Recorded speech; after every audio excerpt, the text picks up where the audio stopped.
ഇന്ന് ഞാനിവിടെ തേങ്ങ ബർഫി ഉണ്ടാക്കാൻ പോകുന്നത്. അതിന് നെയ്യ്, തേങ്ങ, പഞ്ചസാര ഇത്ര മതി.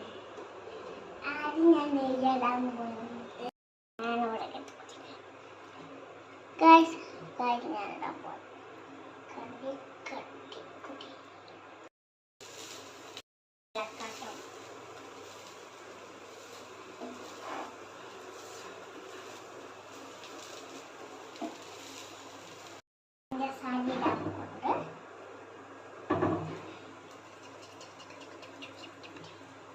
ഒരു പീസ്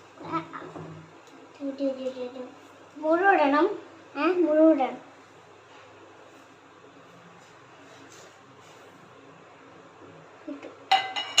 ഇളക്കണം അല്ലേ?